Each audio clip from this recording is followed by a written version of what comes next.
Bom, boa noite. Boa noite para minha amiga Jéssica, para todas as pessoas que estiverem vendo esse vídeo.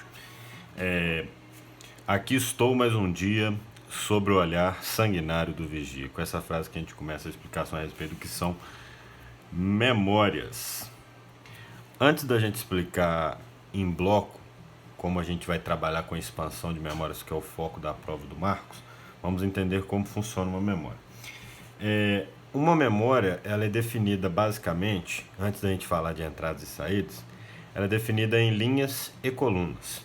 Então, por exemplo, fazendo um desenho tosco, a gente, por exemplo, poderia falar que isso aqui seria uma memória 8x2. Por quê? Porque ela tem 8 linhas e cada linha guarda 2 bits. Então é como se ela tivesse 2 colunas.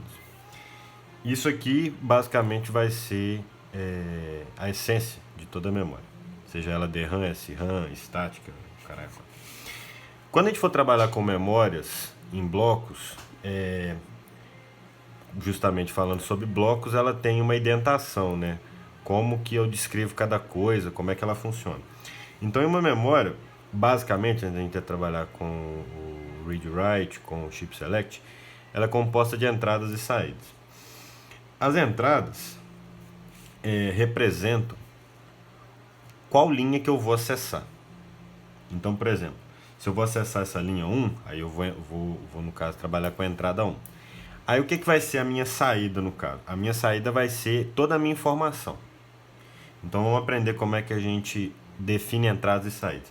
Se eu, por exemplo, estiver falando de uma memória 8x2, como a gente sabe que a entrada ela trabalha de forma binária, então numa indentação binária, se a gente está falando que a gente tem 8 linhas, para eu descrever isso aqui de forma decimal, a gente pode colocar como 2 elevado a n, a gente vai ter que 2 elevado a 3 para dar 8. Então eu tenho 3 entradas. Então se eu fizer uma memória com 3 entradas, aí no caso vamos dar a indentação de A, né?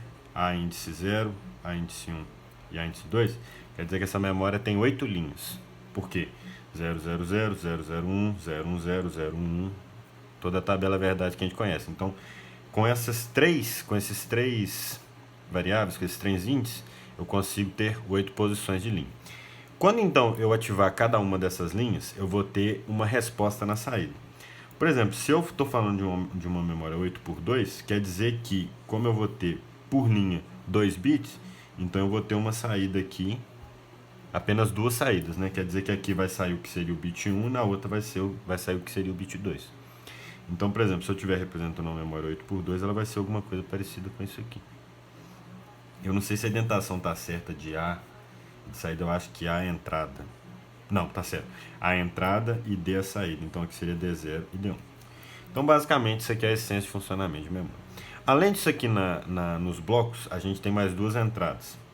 Uma que seria o CS, que seria o nosso amigo chip select, e o read/write.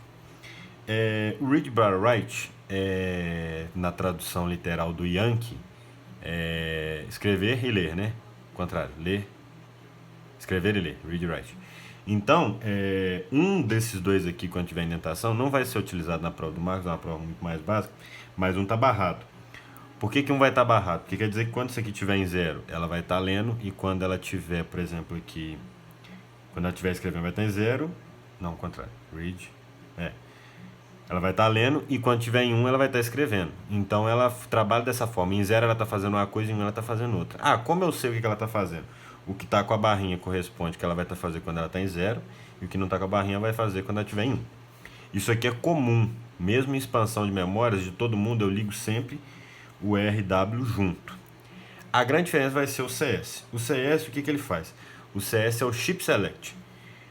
Basicamente, quando eu tiver essa entrada ativada, por exemplo, se ela não tiver a barrinha, ela é ativa com 1. Se ela tiver a barrinha, ela é ativa com 0. Quando eu tiver essa entrada ativa, a minha memória funciona. Então, basicamente, é isso que o chip select faz. Quando eu ativar essa entrada, a minha memória funciona. A gente vai entender melhor como é que isso aqui funciona na expansão de memórias.